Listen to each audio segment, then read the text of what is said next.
I'm Arthur Moats, and I'm here to tell you about my new book, The Moats Theory of Life. If you haven't picked up a copy yet, I strongly encourage you to. This book not only is a fun read, but it's a guide to helping you become a person of impact and inspiration. If you are ready to take the next step to improving not only your life, but those around you as well, go get a copy of The Moats Theory of Life, and it's available at moatstheory.com.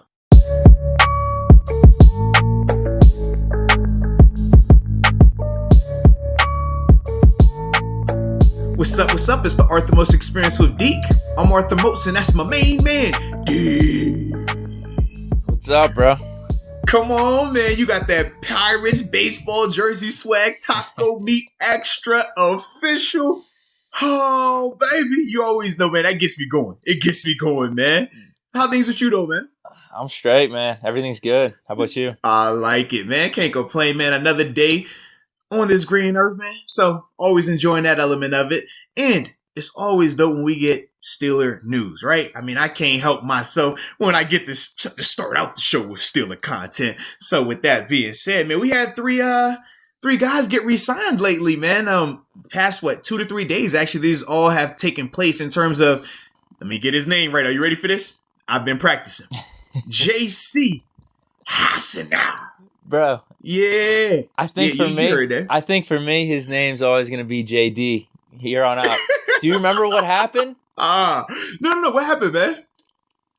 So the Washington game this year, the announcers were botching everyone's name left and right. Yeah. They did it with Ray-Ray McCloud. I forget what they called Ray-Ray McCloud. Was it Ray-Ray McDonald? I definitely remember that. Yes. And then they topped it off with JD Hassenauer. Yes. That was definitely the case, man. So, JC Hassenauer re-signed on a one-year deal. We also signed Marcus Allen to a one-year deal. And of today, Ray-Ray McCloud back on a one-year deal. So, I guess we'll start with JC and his signing. Knee-jerk reaction, I like it. I think we briefly talked about him when we were both comparing him to BJ Finney, a guy that we think could definitely come back, and we could see him fitting very well with this offense because what he brings from just a versatility and familiarity standpoint. With JC, I look at him in a very similar standpoint, from a very similar standpoint in terms of positional flexibility. Has played guard, has played center. Obviously, he's had some starts due to the injuries that were taking place last year, so he showed that as well. And I guess for me, if I'm trying to prioritize where we need to go, whether it's through draft and free agency, and we're talking running back, we're talking offensive line in terms of left tackle as more of a priority, I think, JC, him coming back, that does give you a little bit more peace of mind, in terms of at least having a bridge gap for that center position, knowing that Marquise Pouncey has officially retired. No, for sure. I agree. He started how many games for us last year? Was it 1 or 2? Man, I think it was 2, but he played in, I should pull this up real quick because I want to say he played in multiple games though. It was never, with him at least, from my perspective, it's not something where we've talked about this how many times. I'm not analyzing the offensive line. Usually view the offensive line as a group, not any individual player. With him being in, I never really noticed a drastic drop-off. In terms of, we had a bad offensive line. It was not like whenever he was in, it was way worse. And like, oh my goodness, this is like completely unplayable now. So, yeah, maybe he makes a little bit of improvement. He's young. He's in the system already, so it works for me. And it's it's on a really cheap contract too. No, absolutely. And I just pulled it up. He played in 15 games last year. He had 4 starts though. Played a total of 28% of the snaps throughout the season, though, offensively. So you can definitely see that he did get some valuable experience, some valuable time, and things like that. But based on, some of the cap limitations, and granted now that the salary cap is officially set, the Steelers are in the positive now. Not by much, but they are in the positive, which is a huge thing going forward. Right now, we're able to see if they can make some other moves, whether it's through restructures or releases that will free up more cap space so they can decide if they want to potentially splurge a little bit, right, on a free agent. We saw them do that last year with Eric Ebron. Maybe they go that route, but either way, the JC signing gives them a lot more flexibility now going forward. So I definitely think that this is a good move by them. Do you view him as a potential 3 or 4 year starter, someone that you don't have to say is the main key on the offensive line, but just someone that could be a starter? Right. I'm not looking at him as a long-term answer. I think of him right now as a fringe guy, right? Role player fringe starter.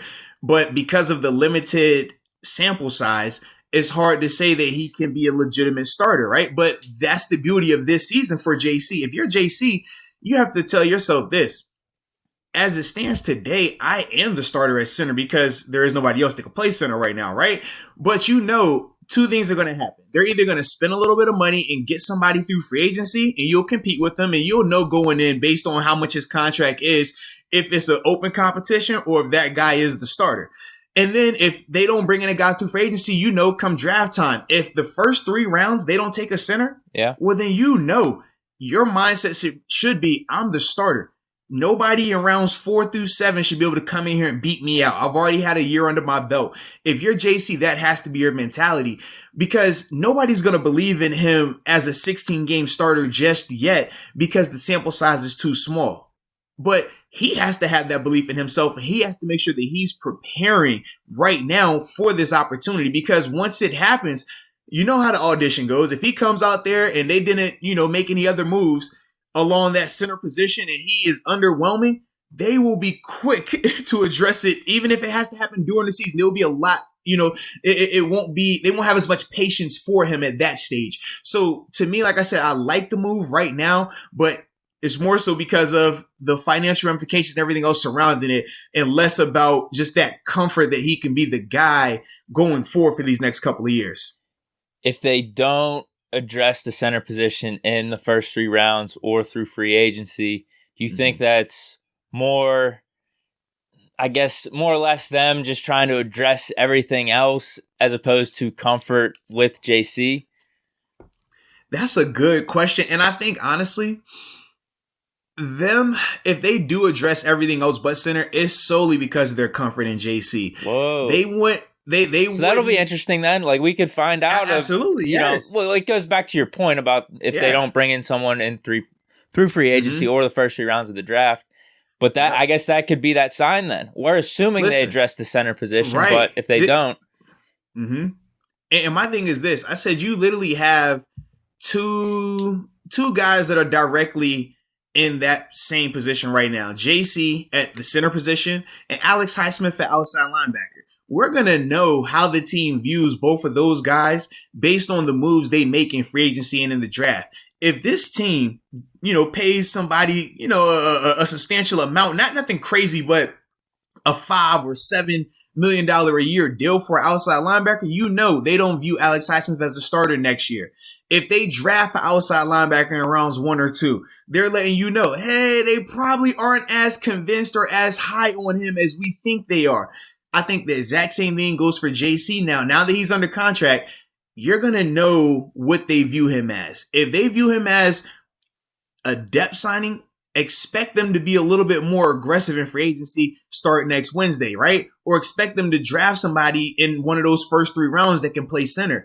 But if they don't do that, then I definitely think that they are feeling very confident in him. Now, hearing Coach Tomlin speak on JC, he did say that in the opportunities that JC had, he came in and he performed well. He didn't do anything that was a detriment to the team or would cost the team. And you said it yourself, right? We never really felt that there was this big, massive drop-off where we went from average to terrible once JC was in the lineup. We never felt that. Now, we felt as a whole the group wasn't up to standard, but we have already highlighted how guys like Kevin Dotson, him individually played well, right? We've said that you don't have to have all 5 guys be playing bad for the old line to be bad. It's, kind of one fell, all fell mentality, though, when it pertains to the offensive line. But I think JC can definitely, come in and make it a little bit interesting. Yeah, because the reason I think that is if they do address everything else except center, could it be, though, too, the money's just out? No, that's very realistic. That could definitely happen. They do have some form of comfort with JC. Not extreme comfort, but it's just like we're prioritizing everything else. We're going to be good with you going forward, or at least for this season. Right. Well, that could definitely happen. The only reason I think we will in terms of the money and the confidence in him, the reason I think is very simple. You make that a priority if you don't believe that guy can get the job done. Because outside of left tackle, the next most important position on the offensive line is the center. Touch the ball every time. And we've seen you can have a bad, your first step can be bad at guard. It's not a turnover, right? You can have a late, get off at left tackle. It's not a turnover, right?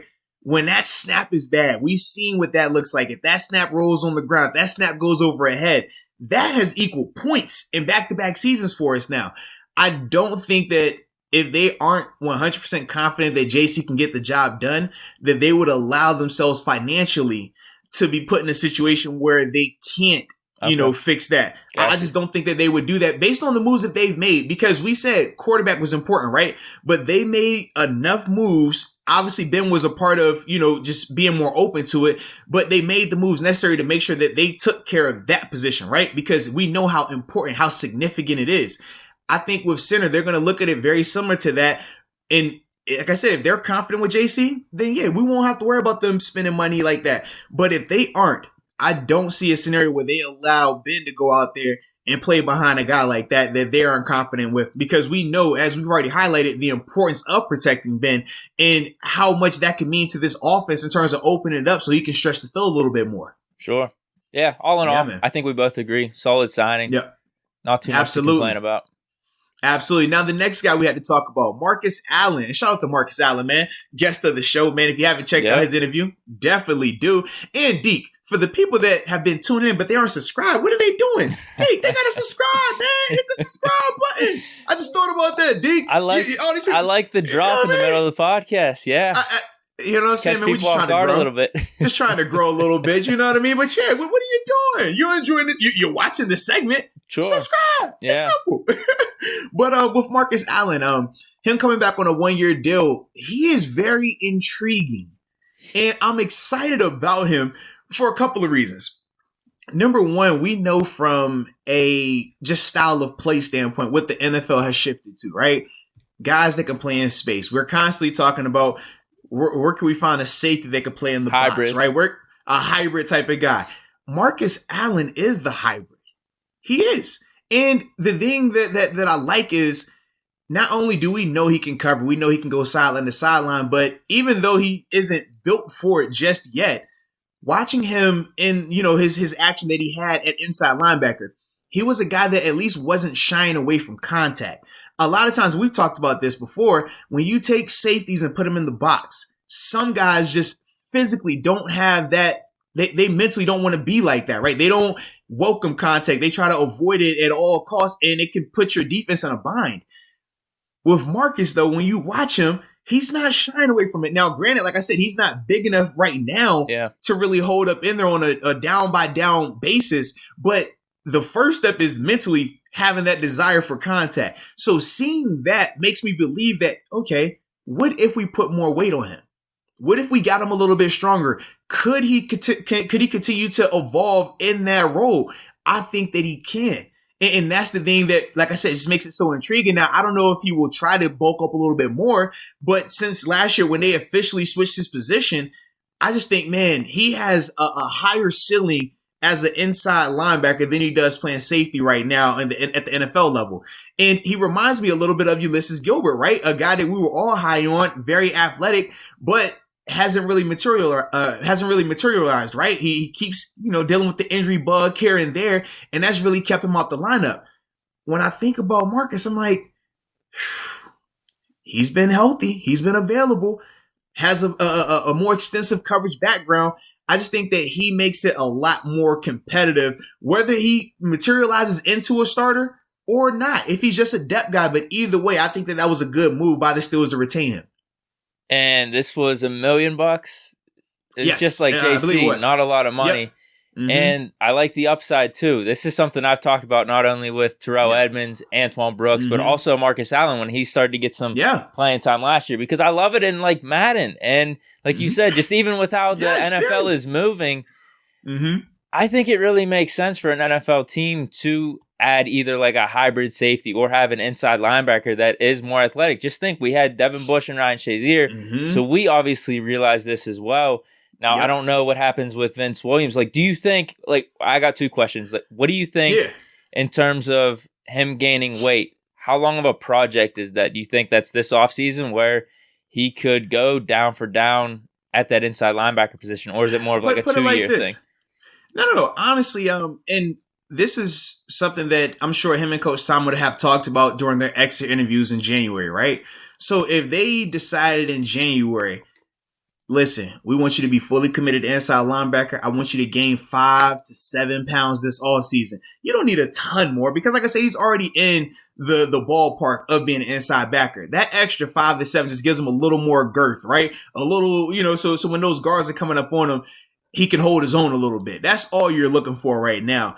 He can do that, if he started this in January, if he started it in February, and have it prepared by the time the season gets here. You don't have to have it during OTAs. If you do, great. But it's always important that if you're adding weight, that you do it the right way, a healthy way, right? If you rush and do it, sometimes it could backfire on you. So that would be my approach with him. But with the right nutritionist, with the right workout plan, he can easily accomplish that. He has plenty of time. And you heard Zach Banner. Now, obviously, Zach Banner was going the other direction, right? Talking about dropping weight. But he's already, been the poster boy for how you can change that body just based on your dieting and just having a more focused lifting plan and things like that. So with Marcus, I think he could definitely accomplish that.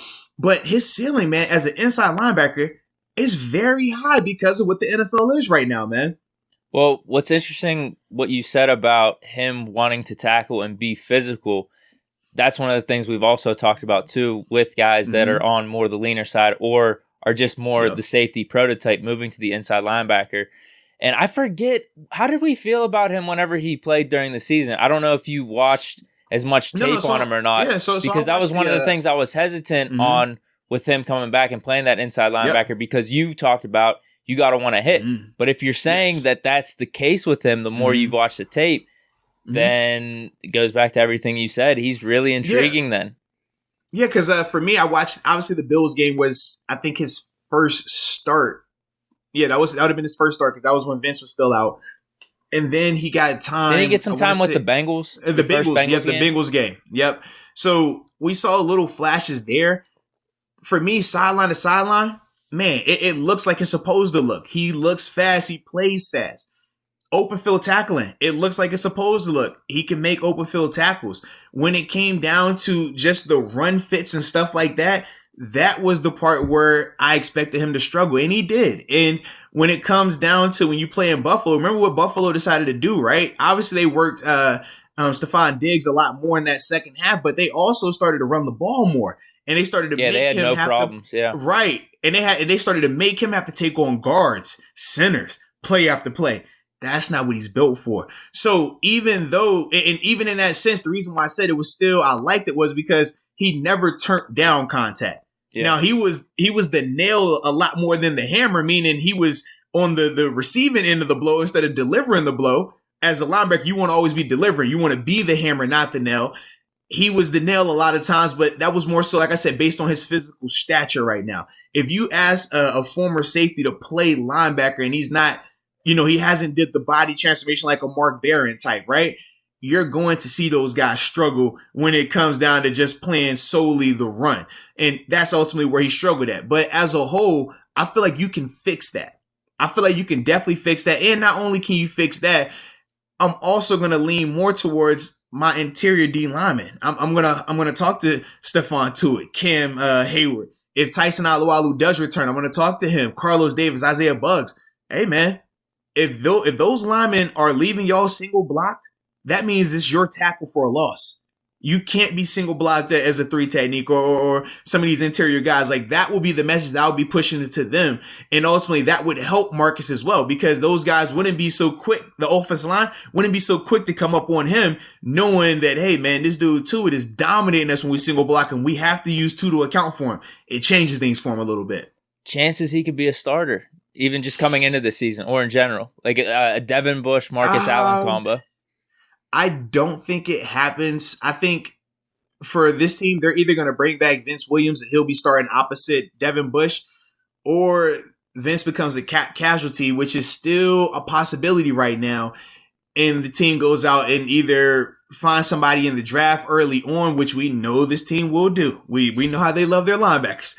So I think that could happen as well, man. But I think Marcus starts out as your LJ Fort here, right? Your dime linebacker, third down specialist, cover guy. I think that's going to be his role next year, barring any major injuries from the starters. I think that's where he kind of falls in next year. Okay, interesting. Well, yeah, because some of the time that he got, I don't know about necessarily the Bengals game. We were playing Brooks in that Bengals game.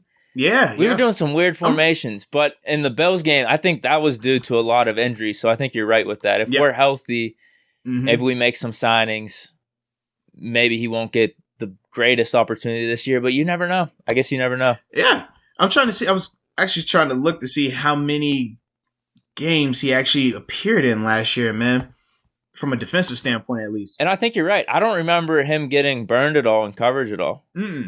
Yeah, so he had 14 games he played in. He had 2 starts. Trying to see if I can get it broken down a little bit more. Oh, here we go. Oh.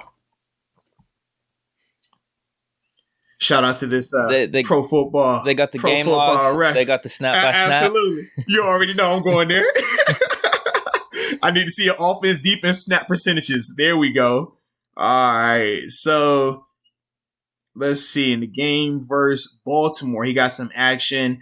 Was targeted twice. 1 completion for 8 yards. Had 1 blitz that game. Had 2 tackles. Or no, 1 tackle and 1 missed tackle. Played a little bit in that first Bengals game. 3 targets, 2 catches for 24 yards. What is it? 4 blitzes, 2 tackles, only 1 missed tackle. Okay. Then weeks 13 and 14. No, excuse me. 14 and 16. I think I'm reading that right. Oh, no. It's game number, but it's week 15, game 14 for us. That second time against the Bengals. Okay. Played. I mean, he's got some snaps in there. So, yeah, he saw some. I mean, not a ton of time, but he saw some time. Yeah, that's my point. I don't really. There was never any point where in coverage I thought he blew anything. Right. Yeah, I agree, man. And there was a big play let up or anything like that. Right. I say, which is huge, right? Mentally, making sure you know what you're supposed to do. And especially if your background is in coverage, you need to excel in coverage. The same way we know with Vince Williams, right? We say we used to joke and call him a 9-on-7 linebacker for the football heads. That's like this old school, like running only football drill that you would do in practice. 9 guys in the box versus 7 guys. And literally you're just straight run plays. It's a crazy scenario, right? And we would say, Vince, that's what you are. So you should specialize in stopping the run. And what does he do? He specializes in stopping the run and he rushes the passer. For Marcus Allen, if you specialize in coverage, every time you're on the field, you need to excel in that. That has to be priority number 1 for you. So I'm with it, man. Like I said, I like it from a competition standpoint. I like it from a depth standpoint. And I like it from the intrigue of it could blossom into something more than that. Sure. Yeah. Low risk, potential, high reward. Man. Can't go wrong with that, man. Now, the last signing that we got was from my dog. I like this dude. I like him a lot. Ever since I saw the headband on the neck, a la prime time style. Yes, indeed, ladies and gentlemen. Ray-Ray McCloud has officially re-signed on another 1-year contract. And I like it, man. I like it. This is a great signing. Yes, indeed, man. You obviously saw what he was able to do from a special team standpoint. Really brought a lot of life back consistently to the special teams unit. Was a lot more consistent from a catching standpoint compared to Deontay. Obviously, Deontay was all pro, and we know what he could do once the ball was in his hands. But we also saw last year and the year before that how sometimes he struggles fielding punts. First punt in the Giants game. Absolutely. And then remember the second punt, he was like falling down to catch it. And we were like, oh, God, nah, not again. So it was good to see Ray-Ray come in and consistently do those things. And we obviously saw how, in his opportunities on offense, granted they were limited, he still was able to do some things there as well. But to me, knowing that Juju is more than likely going to be gone, I like the Ray-Ray move because I think that now he kind of falls in and becomes a better version of Darius Hayward-Bay, a better version of Johnny Holton, right? Johnny Holton and Darius Hayward-Bay were both special team aces, and they were vertical threat only guys, right? We know with Ray-Ray, he has the same kind of speed as those guys, but I love his acceleration and short area burst a lot more than those guys. Those guys were more straight line, whereas Ray-Ray can go laterally as well. And why is that important? Matt Canada. We know Matt Canada wants to be dynamic offensively. He likes to get wacky from a personnel grouping standpoint and how he utilizes the shifts and motions. Ray-Ray is a guy that can line up in the backfield. We saw him do that last year. Ray-Ray is a guy that can line up outside. You can use him in the screen game. You can use him for the reverses. You can use him as that gadget guy because of the speed that he plays with. And just his body size, like the way he's built, you have a lot more versatility with him. So knowing that Matt Canada is going to get the full offseason to formulate stuff and knowing that he has these other weapons, I think that, man, this becomes a nice additional luxury piece from an offensive standpoint as well. I agree. It was great from a special team standpoint. He's brought some juice to the return game that we haven't seen in how long? I can't remember. Since AB was I guess AB, because I was going to say Randall L, but AB definitely did have his runs, but we've never viewed AB as like a return specialist, but he definitely was electric whenever he was in. Yep. But you could tell right off the bat, as soon as we went from Deontay Johnson to McCloud exclusively, dude, he was ripping off like his worst case scenario. It was like 15 yards, 10 yards. And that was worst case. And then he would have one where it was like 40, 50 yards, and we're just waiting for him to break one on a week-by-week basis. And seriously, it was like every week he was right on the cusp. Think about, we went through 3 or 4 games. We're like, bro, he almost had that one. Oh, you saw that one right there. Oh, that was 20 right there. Oh, if he cuts this way off the kicker instead of that way, that's a touchdown. Like, we saw all of that happening. For me, man, I love him coming back another year, more comfortable. The guys on special team understanding his style of play another year. Like I said, Matt Canada having a full offseason to kind of implement him a little bit more. Like I said, I think it's a really good move, though. Really good move. So worst case scenario in terms of our receiving core, he would be wide receiver 4. Because that's the only 4 receivers on the roster right now then. Yeah, that's correct. That he's wide receiver number 4. Unless, Juju somehow, some way, I guess, changes his mind. I say that because beforehand we kept saying it was, he kept saying he was coming back. That's all he wanted to do. Pittsburgh. And then yesterday was kind of changed up a little bit, but we'll get to that in a second. But with Ray-Ray, man, man, I like it. As him as the 4th receiver, it could be a lot worse. That's all I'm saying. Yeah, that's fair. Yeah. That's fair. Now, because I did see, I don't know who it was through, a Twitter report that he was going to get more time potentially in the receiving game, or he was going to be more than just the return specialist coming back. And that points to everything that you said with some of the reverses or gadget plays you could do with him. And a couple times they were working pretty good earlier in the season, but we did go away from that. And I don't remember seeing McCloud really. Actually, no, I think we did use McCloud middle of the season, later in the season in a traditional receiver role. But Claypool wouldn't be out there. I think I remember consistently, I'd be like, where the hell is Claypool? Why is McCloud in? Yeah. So we were all like wonky and weird with how we were using our personnel. Very true. But it did work in that Eagles game on the reverse whenever he was doing that. So yeah. And the thing is, like I said, he's built very similar to like a DeAnthony Thomas, right? We remember him, the guy that Oregon played in, I think, with the Ravens for a little while. Shorter guy, but very twitchy. Can, get 0 to 100, in a drop of a dime. Like, he's that type of guy from an acceleration standpoint. And I just think that, man, those type of guys with that type of speed, you find ways to use them because speed kills at this level. Big guys, you don't really fear them like that. The speed guys are the ones that are just like, whoa, that's a game changer right there. And we've seen what he's able to do, especially once he gets to the open field. So like I said, for me, man, I like it. And I like just signing these 3 guys because how we were talking 2-3 weeks ago about the Steelers cap situation, we just didn't know who we'd be able to get. And these role players are important to get just to fill out your roster. Yeah, I mean, trust me, no roster is filled with all pros and pro bowlers. You need these level guys, fringe starters, role players, starters, but not Pro Bowl starters, just starters. You need all of that, man. All of those guys, when you put them together, is collectively how you get a championship unit. These are the type of guys you need, though, as a whole. And I think all three of those signings make this team a better team. Yeah, I think in terms of talent, upside for Marcus Allen, Ray-Ray McCloud, definitely a need in terms of return specialists. Who knows what he brings to the offense. And then JC, now depending on how you feel about his upside, either way, we needed center. And he was on the team last year. Got some starting. And played. So all three are pretty solid. Last year. Yeah. Good with all three. Without a doubt, man. Without a doubt. Now, I'm trying to think. Yeah, those are the only three that have signed thus far. But you teased the news. You want to just go into it? I did. We might as well, man. You want to introduce this one? You might be more well versed on it than me because I just saw it drop like an hour and a half ago. So you go ahead. All right. Yeah. So let's see. Which one do we want to start with? Right. We'll start with homegrown. The reason what I kind of hinted to in this last segment, we were talking about Juju. So all offseason, we've been hearing him say, he wants to be back in Pittsburgh. He's trying to get a contract. We see him commenting on different pictures and posting things like that.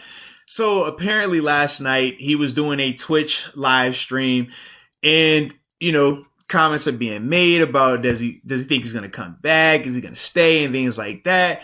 And everything that he says is all pointing to, hey, man, come March 17th, I'm a free man. Come March 17th, I get to, test the market and see what free is like. And then you're way more well versed on this because I don't know all of that part of it. Yeah, so that was initially how it started. That was on his he was doing a live stream on Twitch, and then afterwards there was a poll that was put up on Instagram. I saw this today. And the poll was simply saying, will Juju Smith-Schuster be back in Pittsburgh, right? I think one was like maybe, and the other choice was definitely no.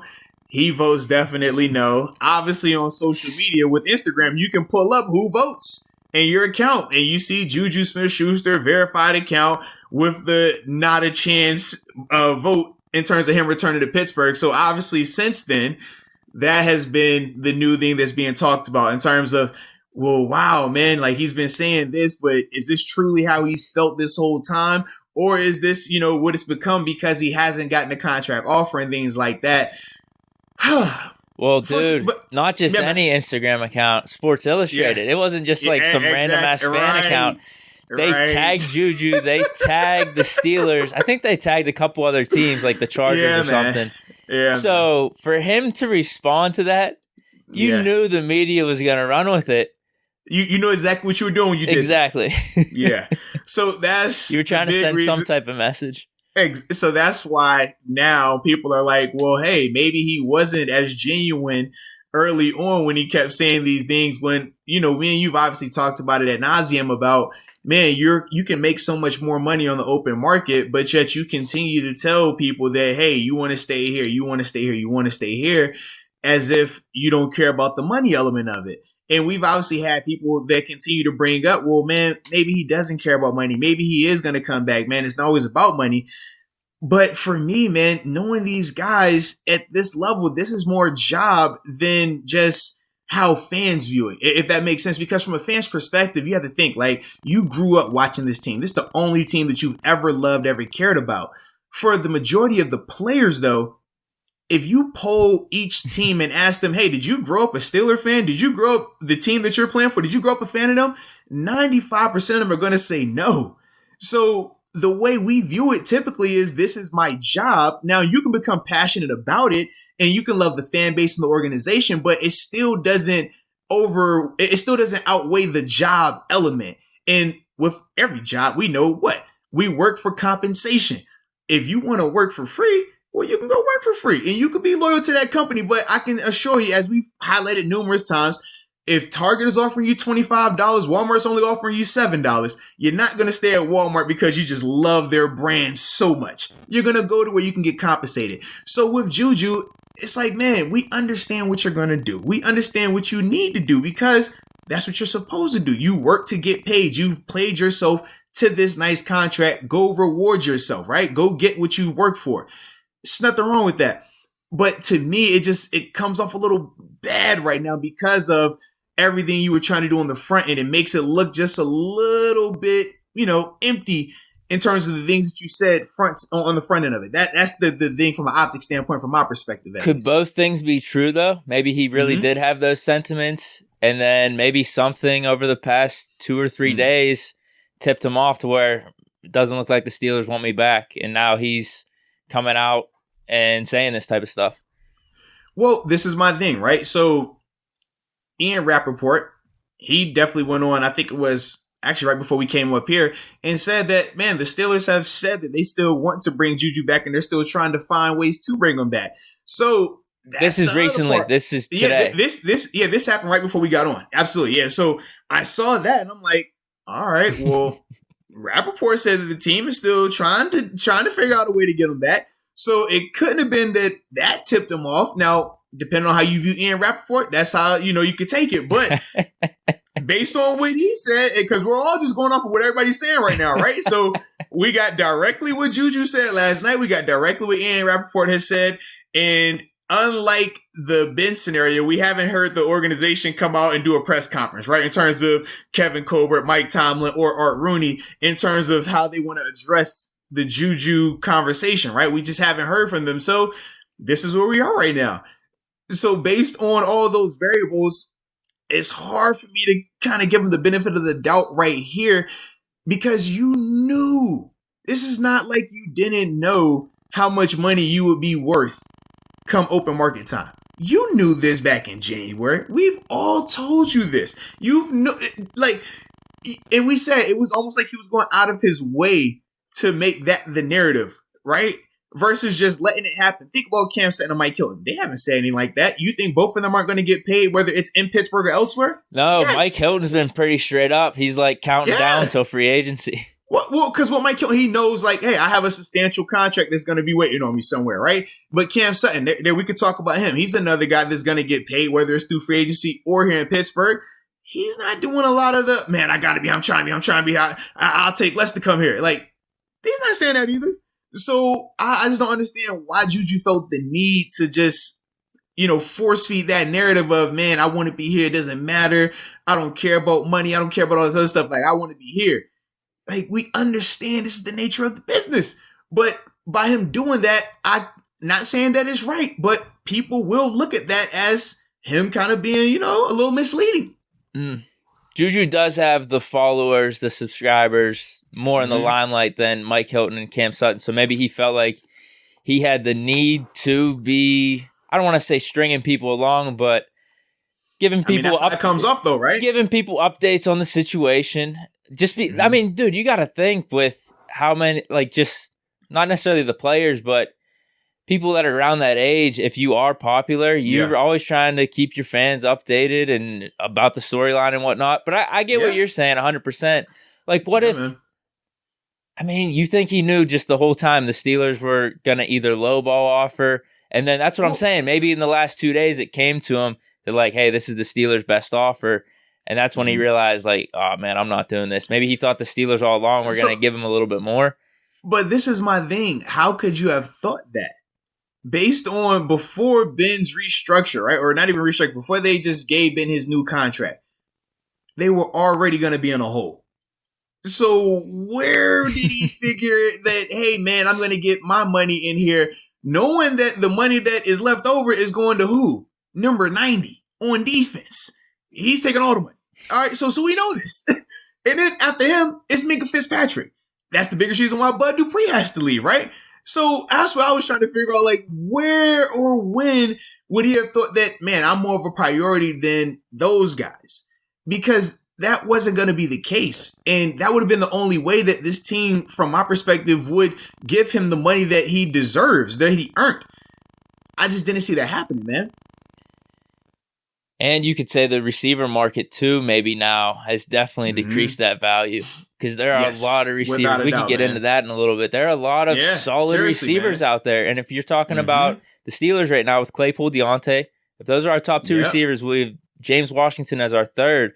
Or maybe he's our third and we sign one of these receivers on the market competing for the third spot. That's all we need. And it makes sense with the players that are available, like a Golden Tate, John Brown, some of these other guys. Yeah.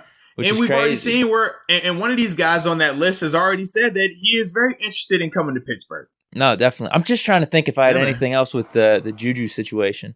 Oh, no. Here's what it was, because you mentioned Bud Dupree. Do you think that's a foregone conclusion? He's not coming back then? Who? Bud? Yeah. On some type of long-term deal. Because I know they're not franchise tagging him again. Yeah. But we already knew that. From a money standpoint, they weren't going to franchise. Yeah, that was another thing, right? So we could have acted like that was so groundbreaking, right? Oh, that was hilarious. I couldn't believe this. That. We already know this.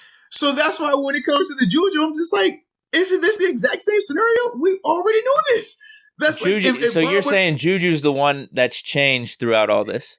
Right, because we knew going in, very similar to the Bud Dupree situation as it pertains to being franchised. We knew it's not happening, right? It just isn't. It doesn't make sense for either party. Yeah. And we also knew from a money standpoint with Juju that, hey, it doesn't make sense for you to come back at that low of a price, and it doesn't make sense for the Steelers to pay anything more than this because what they already have in-house.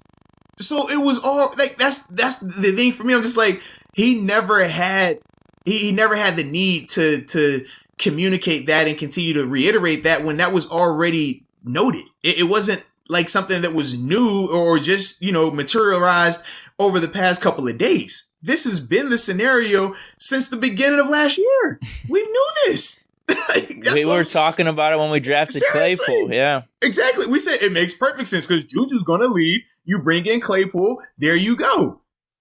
So why did it change? now all of a sudden I got this epiphany. I'm hitting the market. When is the 17th? Like, what? No, dude, you've been doing this, man. Man, so you think Bud's gone for sure? I do, just because of his money. He's going, like, ACL injuries, they're not taboo anymore. Teams will still bring a guy in off of an ACL and will pay him. And the productivity that he had, a 3-year, 4-year type of deal, that makes sense for both parties. Now, if you're Bud, you got a couple options here. The way that I could potentially see him coming back, and I don't recommend it for Bud. I don't think it would happen anyways. But the team could say, well, look, man, we'll give you a 1 year 8 or 1 year 9, like in that range, right? 8 to 10 or something like that, because he's coming off the ACL, obviously, right? And for him, because he's taking a 1 year deal solely for the opportunity to show that, hey, I'm healthy, I'm still playing at a high level, and then he could go break the bank that following year. That is an option. I personally don't recommend it because now you're going to be looking at playing on a 1 year deal for 3 years in a row. How long until, you crap out? Now, this year you can make the case that he didn't really crap out because he balled out enough before he got hurt. This was his best season, in my opinion. Right. So how many times are you going to take that chance on a 1 year deal before it comes back to bite you? That's what you have to be very cautious of at that stage, right? If you're Bud Dupree. So that's why for me, I think that, man, he just goes out there and just takes the big deal, long-term deal that he can get and just roll with that weight versus taking a 1 year, like I said, prove it / we're going to compensate you well. Like 10, outside 11. Linebacker. Right. Like in that range, but only on a 1 year. To me, if you're Bud, that doesn't make a lot of sense right now. Could you see a case? It all depends on what the Steelers do with restructures, though. Yes. Because, they could free up a ton of money. That's what I mean. If they were to cut DeCastro. Vince and DeCastro together, that's what, 22? Because we said Vince is $10 million. $10 million if you cut Vince, $14 million if you cut DeCastro. That's $24 million. Yeah, right there. So they could be competitive with their offer. They definitely could. But you have to ask yourself, do you think that they will cut both Vince and DeCastro at the same time? Unfortunately, no, not as of right now, because nothing's coming out about that. Yeah, and the thing is, if you cut DeCastro at this stage right now you really have to see, okay, how confident, we talked about JC, right? How confident are you in JC? I think I'm a lot more confident in JC if he's next to DeCastro versus JC next to some rookie, some mid-level free agent. I don't really like that all the way. And you could potentially have a rookie on the right side and a first full year starter on the left side. And we haven't even talked about the tackle position just yet. So that, to me, is making me start to think a little bit of, I don't think they're going to make that move with DeCastro. Even though it will save them a ton of money, I'm just starting to think that they're not going to do it, man. If we're making assumptions then, with the DeCastro move, we're assuming that they think it was just an off year injuries then with DeCastro. Yeah, that I would assume that's going to be their mindset.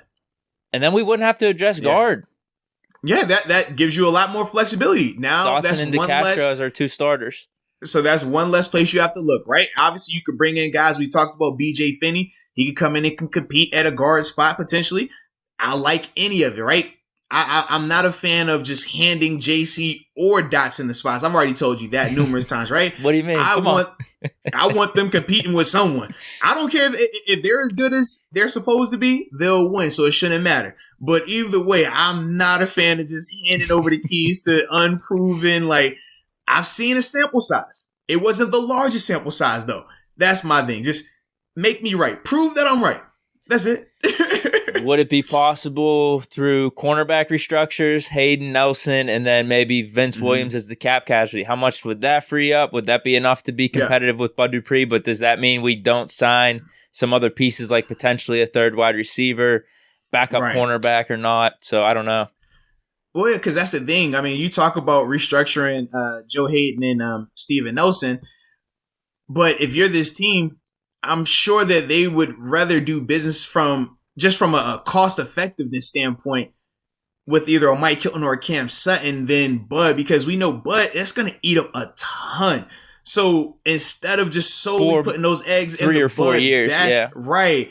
You can get maybe 2 quality pieces. You know what I mean? Like, you might be able to keep a Mike Hilton and a Cam Sutton potentially, right? Not saying that it would work like that, but I think that if you're the organization, you probably lean a little bit more that direction than, trying to put all this money into the Bud Dupree basket, even though we know how impactful he can be. It's just his market is going to be too high. So the more money you eat up trying to get it for him, the worse, you're going to make other pieces of your roster. And potentially killing your flexibility going forward with some of these big contracts coming up like TJ Watt, Minka Fitzpatrick. I think I was reading somewhere, I think we're going to have a ton of cap space next season, right? Or after the season's over. So they're hoping, obviously, with the new TV deals, getting negotiated and stuff like that, and with the vaccines becoming more readily available, that things will be starting to swing back to normalcy. So yes, that should boost the cap, which would help us a ton, right? Because this is the first time in a long time that we actually lost money in the cap, right? Usually the cap, is usually progressing. Like 90% of the time, it's always increasing, right? At worst, you might get a flat line or maybe down 1 or 2 million. Obviously, this year was a little bit more. I think we're at 12 to $15 million less this year from a cap standpoint, right? And obviously, those numbers just came. I think it was at 182.5 or something like that. But seeing that and knowing that it could potentially go up next year, yeah, you could try to do something more backloaded, but from that standpoint, you have to have the player that's willing to play ball like that. Players nowadays are very hip to backloaded contracts not being good for them. We talked about how backloaded contracts are. Backloaded contract becomes, well, that means I can cut this dude before you get to that big money part of this. All right, I got 2 good years out of him. Before you start getting that real money, I'm going to go ahead and make this move, and we'll blame it on the cap casualty. That's why, players nowadays have gotten a lot smarter to that. And they're not as open to those type of things right now. Okay. But if you find one that is, then you could definitely do that. But for Bud Dupree, right, because we're talking about him specifically, why would you go backloaded when you gave them 2 one-year deals, essentially, right? You played on the 5th-year option. You played on the franchise tag. Those are both 1-year contracts. If I've given you those and I've balled out, and then you saw me tear my ACL, why would I put myself in another position to get the short end of the stick? I don't want the short end of the stick anymore. I've already got that, right? So I want my money now. Pay me up front. And I think that that's going to more than likely be the approach that he takes, because that just makes the most sense for a player of his caliber right now. Yeah, I think, and in his situation. Excuse me. Yeah, I think you're right about addressing the depth of the team and then also having some of the long-term flexibility where maybe you could get a stud outside linebacker or pass rusher in next year's draft even, and you're just rolling with Highsmith and maybe someone you bring in from free agency or maybe someone you draft in the 3rd or 4th round this year. It's just one of those things maybe you got to deal with. Not every team's going to be constructed perfectly, and who knows, maybe Highsmith takes a little bit of a step. Yeah, and the thing too is every roster has holes somewhere. some holes are just bigger than others, right? Some teams they got to address guard, tackle, receiver, linebacker, safety. Some teams they just got to get a quarterback. Other teams it's running back and a linebacker. So for us right now, we're starting to slowly fill some of these needs, but I think them trying to do everything that they can to retain Bud is going to create a lot more holes for them offensively and defensively. And I just don't think that they will want to do that right now. Sure. So what else we got? Is John Brown then, right? Yeah, man. Absolutely. You're the expert. No, you brought this. I'll bring it up, but you're the expert on this, man. So he was released yesterday by the Buffalo Bills. I don't know if that was surprising or not. I guess you could answer that after I'm done breaking this down a little bit. Yeah. But then he goes on Sirius XM today, and they ask him about potential teams that he'd be interested in, and he goes on to say, the Steelers, and then he drops that Big Ben still has the deep ball, and then he says the Colts. So this got everyone, I guess, doing the eye emoji, just looking to the side a little bit, and just being like, I wonder if this could happen. So I got a few questions. All right. Do you think John Brown would be a good play for the Steelers? And how much do you think he would demand in free agency? I absolutely think he would be a good play. I think he would be a great play. Number one, he is a guy that can take the top off the defense. That's what made, Josh Allen start to become a better passer. Not just this year. Obviously, Diggs came in this year, and that helped him out a ton. But remember, still at 1,000 yards. John Brown came the year prior, absolutely, and he was doing his thing when it was just John Brown, Cole Beasley, and oh my goodness, I'm drawing a blank on the third receiver. He's not even there right now, or he's falling down the roster. But John Brown, he can run the route tree, but he is a undersized guy that takes the top off the defense. So if you know Ben, right, and we've obviously did a breakdown on him from a film standpoint, but even the naysayers and the doubters, they never doubted that he could get the ball downfield. Remember, we were talking about the accuracy of the deep ball. He was overthrowing receivers. He was right. So if you're John Brown, you're a guy that has historically been known as a burner. They call you Smoke. That's your nickname. If you're John Brown, you're telling yourself, bro, I don't care how far he can throw the ball. He can't out-throw me. Very similar to like a Mike Wallace. We haven't had that since Mike Wallace. Absolutely. And both of these, think about that, right? Both of them dudes played in Baltimore too, huh? It's crazy. It's crazy. I like it. But as a whole, though, man, John can definitely, feel that, man, as long as he can sling that thing out there, I'm going to go get the rock. And John knows that this is similar to, that first year for him in Buffalo where they didn't really have that alpha receiver just yet, right? Before your Stephon Diggs come in, who's an all-pro. They didn't have that, right? But it was still a really good wide receiver unit. Right now, we got guys who are ready to take the jump, but they haven't just yet, right? Deontay Johnson, prime example. We all feel like he's primed to take that next step to become the guy. But we thought he was going to do it last year, and obviously he ran into some adversity, some hiccups. Chase Claypool is a guy that we're all high, and we think he can take that next step. We saw towards the end of the year, it fizzled out. We didn't know if that was more so a rookie wall on his part or just mismanagement from the team standpoint, right? But either way, you can just see how the framework is there. And we obviously know with James Washington, another guy that has shown he could be productive, but lack of opportunities. So a lot of potential, a lot of productivity, but not a set in stone pecking order, not a set in stone alpha either. So if you're John Brown, this is very appealing to you. You're staying in the AFC. You're staying on a contender. You're very familiar because of the recent history between the Bills and the Steelers and the games that they've had and things like that. Sure. We play them again this year too, right? Absolutely. Yeah, absolutely. You believe, and it's up in Buffalo, and you believe in the quarterback. So, yeah. And from a market standpoint, honestly, 5-6. Because I saw his last contract with the Bills. It was 10 and 7 per year. I was going to say he's in that 5 to 8. That's how I look at him right now. Now, the reason why I think he's less than when he signed to go to Buffalo was because of the injury that he dealt with last year. It kind of kept him in and out of the lineup, especially towards the end of the year. He was dealing with a knee injury. And then on top of that, he's obviously older now, right? He's older, and the wide receiver market as a whole isn't as robust this year as it has been in other years. So I think that helps out as well. But between the market, between him already having an interest to come here, that 5 to 8 range, I think, is perfect. And that makes sense, though. That's what we were talking about. Would make sense for Juju. Yeah. If that was going to be the case, all right, if Juju was going to take 6 or 7, we can make this work. Mm-hmm. But if he's going to be getting his 13, 14, 15 in free agency, that's too much for us. How much of a drop-off is it from Juju, though? Because like you said, with him being the deep threat, I actually might like that a little bit better than Juju. I think Claypool could bring the physicality that we're missing with Juju, potentially James Washington. Deontay Johnson has the agility, the short route running, make you miss ability.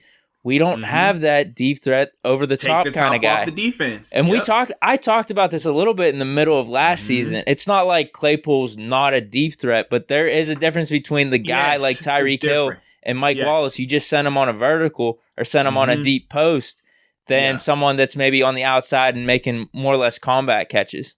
Yep, absolutely. Big time difference. And John Brown, he would fill a hole that we have, a major hole. And I've told you numerous times, sometimes those guys just being on the field scare the heck out of you as a defense. It makes you have to play certain coverages, right? But think about this. In the past, we've used guys like Darius Hayward-Bay in that role. We've used guys like Johnny Holton in that role. You mean to tell me you could get John Brown? John Brown underrated. Is a proven multiple 1,000-yard receiver, a proven 100-yard catch receiver, a guy that's proven he can be a number one, not a franchise wide receiver, but a number one wide receiver. He's shown that already. And you could bring him here with what we already have? Come on, man. That would be scary. That to me, I would love that. Not only does it make the Steelers better from a wide receiver standpoint and a team standpoint, but you're also taking away a very good player from one of your, division. Now, granted, not in the AFC North, but in the AFC conference, you're taking a piece from one of your conference foes, a team that you're going to see somewhere down the line in terms of the Buffalo Bills. I like that if you're Pittsburgh, though, man. I don't think it's crazy to say if John Brown's in this offense, it's a better receiving core than what we would have with Juju. I agree. I don't think it's crazy. I agree, man. I really don't. Juju gives you the intangibles, right? He's going to give you the working over the middle of the field and versus for less money, a linebacker. Mm-hmm. he just adds another element that we don't have right now, man. Is it crazy? And if you're John Brown, go ahead. And if you're John Brown, you like it because number one, like I said, you're going to still get some good money. You're going to go to a team that's a contender. You have a quarterback here, but you also get a chance to potentially see that team that, allowed you to walk. They released you. When they release you, they got to give you a reason why. At least that's what I've been told. They say you're either not good enough or you've done something off the field. So whichever way, John, you haven't done anything off the field, so they look at you like maybe you're not good enough. That's what I'm selling to them at least. John, that's how the Bills looked at you, baby. Sure. How you feel about that? What better way to come back at Buffalo than to go to Pittsburgh, a team that they beat last year, right? They beat the past 2 times now. What better way to come over here and turn the tide? Be the reason. That could be a big reason. That's how I'm selling it to him, man. That's how I'm selling it to him, baby. Is it crazy to say he might be the best fit for the Steelers in terms of available wide receiver free agents? AJ Green, T.Y. Hilton, Emmanuel Sanders, Golden Tate, Deshaun Jackson, Sammy Watkins. It's 2 names that I like on the list more than John Brown, but it's iffy because of their exodus, right? Emmanuel Sanders and Antonio Brown. Though, from a money standpoint, from a fit standpoint, I like them. I like them both. But we both know the history in terms of when they both left, how it got. So that to me is like, I love both of those guys. And either, how we can make it work. I would love that. But if that's not going to happen, I would rather go John Brown because with Sammy Watkins, Sammy in Buffalo never really materialized, and he dealt with a lot of injuries. Then you go to Kansas City, and it was like, all right, you benefited from being the 4th option, or you benefited from being the 3rd option at times, right? But it never really looked like what it was supposed to look like based on what he was getting paid as well. So I don't want to pay Sammy that much money to come here. I don't think that he fits what we're trying to do. Golden Tate, he's interesting. I like him because he gives me that Juju vibe. He's going to give me that. Yeah. Be a lot less. It'd probably be way cheaper, way cheaper. But obviously he's older. Yep. So you kind of got that element as well. But I love the fact that, number one, he has championship pedigree from his time in Seattle. He's already gotten paid when he went to Detroit. Obviously, he's been a part of some adversity, some hard times of lately, right? Both on and off the field. You think about, some of the stuff that transpired with some defenders out here in the NFL. But either way, I like the guys that have a little bit of character like that. They've experienced the good and bad of the NFL and being in the limelight. And I just think now at this stage in his career, he can come to Pittsburgh and it will be a good fit. I don't think personality-wise he has anyone here that he would clash with either. So I could definitely see that as well. He'll be another one for me. Yeah, I agree. But in terms of the guy that could take the top off the defense, in terms of the money value too, I could just see that working. And then you're right, Sanders and Brown. So you're saying Sanders over Brown though? No, I didn't say Sanders over Brown. I said Sanders and Brown, like either one. Okay. That's what I said. Probably AB is actually number one. But we know in terms of just the history and everything. That's what I mean. Right. John Brown might be the guy, dude. And for him to say he's interested in Pittsburgh, I don't know if it's too good to be true. Just because he said it, now it's like Murphy's Law. It's not going to happen, but I'm hoping it does. This is my thing. If I'm John Brown, I'm obviously going to weigh the scenario of the Colts situation versus the Steelers situation. From a roster standpoint, the Colts, they're sharp. We know that. How do you feel about Carson Wentz, though? That's the big thing. He is the biggest question mark right now. What is he? Is he going to look great or is he going to look terrible? And if you're John Brown, I feel like it's a lot more volatility surrounding Carson Wentz and what he looks like next year than Ben Roethlisberger and what he looks like next year. I know you think this, but I don't think that Ben is going to come in and I don't think he's going to fall off a cliff in terms of drastically dropping in productivity and play. I also don't think that he's going to find this magical fountain of youth and come out here and, rewind the clock 10 years. I think we know who Ben is. It's going to be that mix of what we saw last year. He's going to have some good, he's going to do some really good stuff. He's going to struggle with some stuff. But as a whole, we know what Ben is. Ben is always going to be, at worst case, top 15, worst case. With Carson Wentz, we've seen how that thing can fluctuate. Worst quarterback in the league for stretches. Right. Like, that's very volatile. And if you get stuck in that situation as a wide receiver, that can kill you. That can be terribly detrimental to your career going forward. So you have to ask yourself, John Brown, obviously you're not, in year 1, 2, or 3 anymore. You're getting a little older now. You want to take that chance at this stage in your career? Go for it. But if you want something that's a lot more secure, something that you're going to really get a chance to build and really compete for a championship, not just, if Wentz plays well, coin flip. No. That's what I'm selling them on, man. I think it makes sense too, Steelers organization standpoint, contract wise. I'm assuming 2-year deal. Is that what we're thinking? What do you want? 3? Probably 2 year. It would be, if it was 3, it was only from a paper standpoint. The first 2 would be all that. But here's why I say that is because Deontay Johnson would be up in 2 years, and then Claypool even a year after that. So John Brown being on the roster for those 2 years doesn't kill us from a cap space standpoint at all. Not at all. Like, it's not like we're giving him money and not someone else that's making an impact on the offense.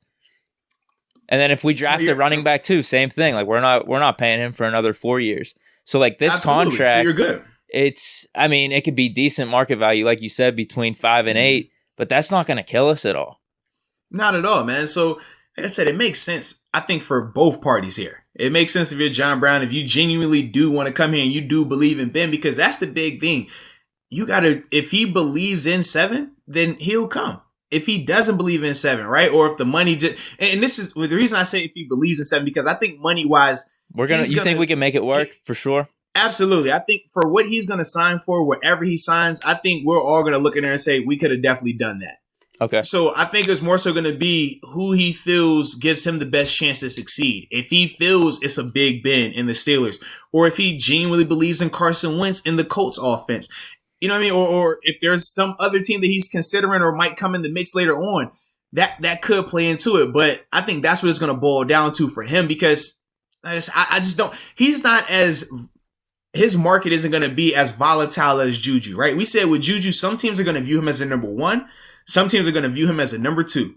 And and that money is going to fluctuate. Number one receiver money versus number two receiver money, it's a big difference, right? We talked about this. So with John's not going to have to deal with that at this stage. We know what he is. We know what his market is going to be. So that's the biggest reason why I think that, man, it's going to really come down to who he thinks gives him the best chance to win and not who can pay him the most right now. So you don't think any drop off with him from last year? That was just more due to injury? No, absolutely. That was injury. Yeah, you think he'll still be fast and all those type of things? It was injury and Diggs coming. When Diggs got there, that changed the hierarchy of that receiving room. But for a fact, the first portion of the season, John Brown was still. I remember all the highlights you would send me. Yeah, he was still playing at a crazy high level. The difference was Diggs was just playing just out of his mind.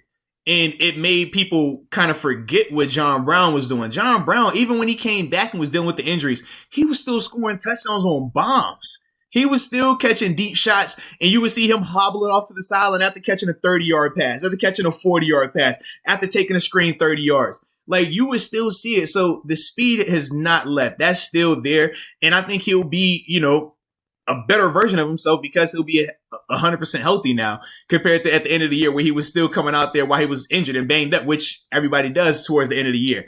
But the biggest reason why his star became a little dim or why the Bills were so willing to part ways with him was Diggs. Diggs, man, he stepped up. And I'm guessing Gabriel Davis too, right? Yeah, to an extent, Gabriel Davis, obviously Cole Beasley as well. I mean, the Bills, their wide receiver group was nasty, like crazy last year, right? But knowing how well Diggs played, Diggs was viewed as a fringe Pro Bowl type of player coming into last season, right? And we said up until that point, he hadn't even had a Pro Bowl year. What he did last year was all pro status. You know what I mean? We looked at it like, okay, this is different. And I think that was the biggest reason why they were like, man, we're way more comfortable moving on from John Brown. Gabriel Davis has definitely stepped up. We still got Cole Beasley. Yeah, let's do this now. And it makes sense. It makes sense. It does from a business standpoint. It definitely does. But for John, like I said, man, Pittsburgh, it makes perfect sense, man. Hey. Listen, I came from Buffalo, baby. I love Buffalo. You know how I feel about Buffalo. I still talk about the Bills. You know that. You can do the same thing, John. But how awesome is it, baby? Because you saw when I went from Buffalo to here, you saw what I was able to do. The success, team, individually, money, all phases, baby. The fans love you. Buffalo, like Bills Mafia is crazy. Steeler Nation is crazy. So wouldn't it be a drop off for you? Be good to go, man. Come on to Buffalo. No. Leave Buffalo. Come on to Pittsburgh, baby. Come on. You know you want to. Come on. To your point of the revenge factor, potentially seeing the Bills again in the playoffs and then also in the regular season. Yeah. Did you listen to the full clip? Not the full interview, but the full clip that was on Twitter. They asked him about... He was a little upset, man. Yeah, they asked him about leaving Buffalo, and he said, like, they didn't tell me there was no signs of this happening. And then he name dropped someone. Like Josh Allen had control of him leaving or not. So that goes into what you said with the revenge factor maybe a little bit. Is there a little beef there? Listen, man. Listen. Sometimes you just got to do it, man. And not only does he get the revenge factor for Buffalo, this is a twofer. Where was he before Buffalo? Yeah, Ravens. So we also know we see them boys twice a year as well.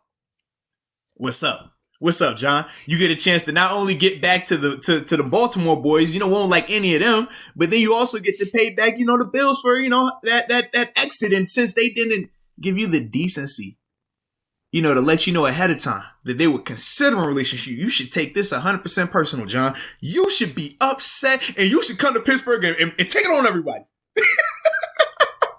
Let's hope, dude. That's what I'm selling them, man. That's what I'm selling them, man. So I'm selling them. Yeah, that'd be great, dude. I hope it happens. We got. Yeah. When can he officially sign, or could they come to some sort of agreement in the next few days? No. They can. If he wanted to sign tomorrow, he could sign tomorrow because they released him. This is the difference, right?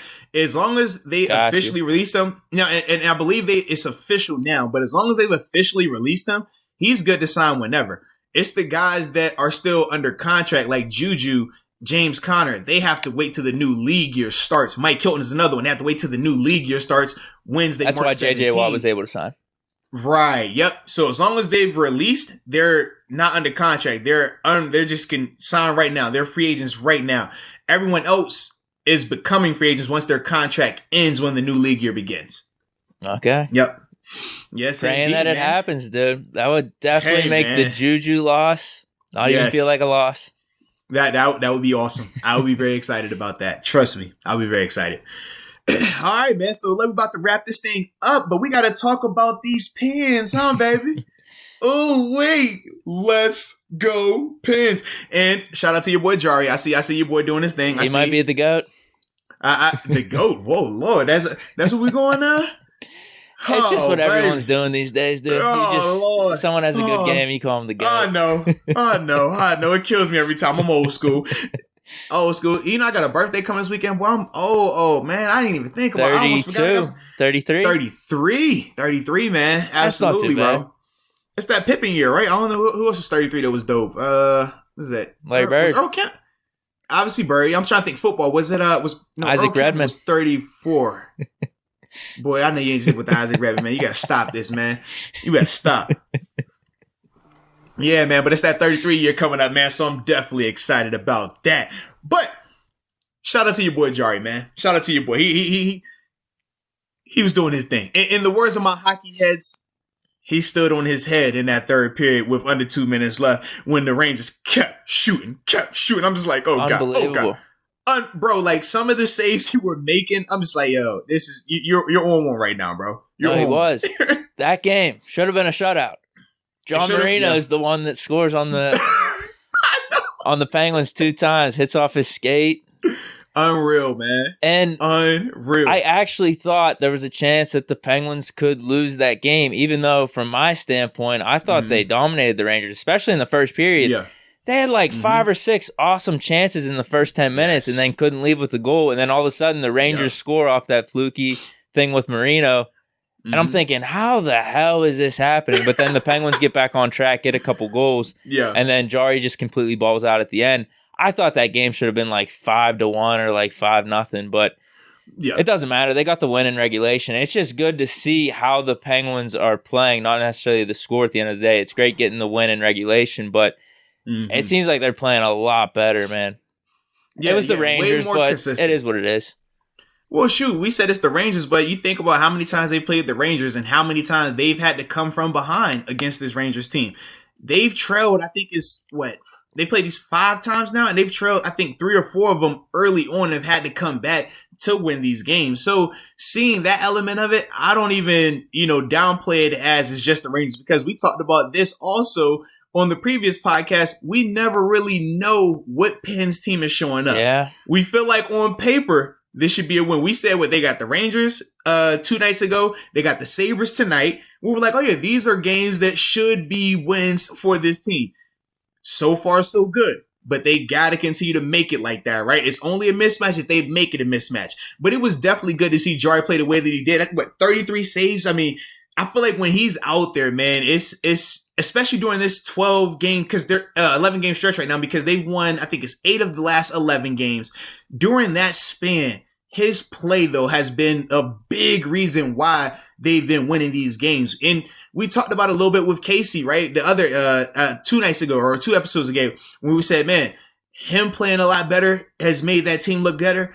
And we said, man, with Jarry, the way that he's been doing this thing for this nice little span right here, we can just see how much more confident this team looks when they're on the ice. And that's huge. Now, they still got to continue that power play, work on that and things like that. But it was still good to see the shorthanded goal by Kapanen as well. It was Kapanen that scored the shorthanded. It was Bluger. It might have been him. Yeah, but Kapanen did have the filthiest goal I think I've seen from him this year. And he's had a bunch of filthy goals. Gosh. The pass from Malkin after, I think it was a wraparound. I don't know if he completely wrapped it around, but it was from the side of the net, passes to Kapanen. He toe drags it, stalls him out, and then just hits it up in the top right corner. It was amazing. Like the patience he showed, it was nuts, man. Some dude's just talented like that, man. He is showing though, this is real life right here, man. And it's good to see that. And like we said, ever since he got pulled in that third period, what, 7 games ago, he's been lights out since then. We also got a Gensel signing, right? He got him to get a goal early on as well, man. So that was good to see. And then obviously you get your empty netter with my man Sid the Kid. Just pat them stats, baby. I always love to see that. Yeah, definitely. Good way to close it out. Absolutely, man. But this team, they've definitely hit a nice little stride right now, man, where they are consistently putting together good performances and complete games. Like we said, this could have been a 5-1 game. Granted, it was 4-2, so we were still right in that ballpark. But remember, they just beat this team. I mean, it was 3-2 without that empty net. 2 years ago. It was 3-2 without the empty net, and they had those, 2 or 3 chances in that 2-minute mark that they almost scored on Jarry. I was so confident that Jarry was going to stand on his head. I never was concerned. During those 2 minutes, you think that I was nervous? Oh, come on, baby. That's how Jarry got this. We can send everybody off the ice. Yeah, man. But that was definitely good to see, though, man. Yeah, they're fun. They're fun to watch.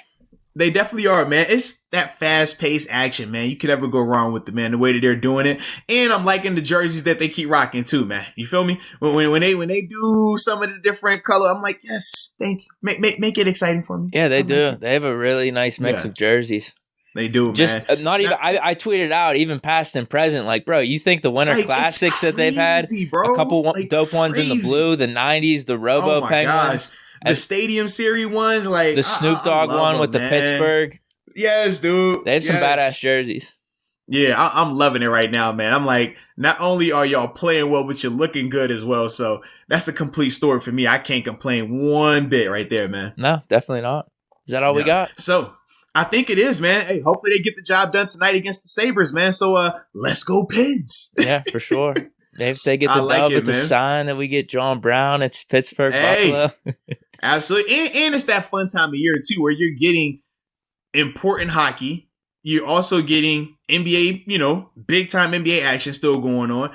You even got March Madness, college basketball tournaments. You got spring football going on. I mean, it's literally everything. Spring training, if you're a baseball head, that's going on right now. Like, it's a lot that's happening, man. This is a good space and I'm enjoying it, man. And like I said, my birthday coming up, so I can't go wrong at all. Happy birthday. Hey, man, appreciate you, man. Yes, indeed. So, is there anything else? I think that's everything, right? I think that's it, dude. Yeah. I like it, man. Always a blast when we get to do this thing, man. Taco meat Deke. Let's get it, baby. So, with that being said, shout out to everybody that's been rocking with the journey. Once again, if you haven't subscribed, make sure you subscribe and showing love. Since y'all say we're the greatest podcast ever, make sure you make sure your actions reciprocate that. Make sure your actions are showing that, all right? So, with that being said, we appreciate y'all. And until next time, baby. Peace.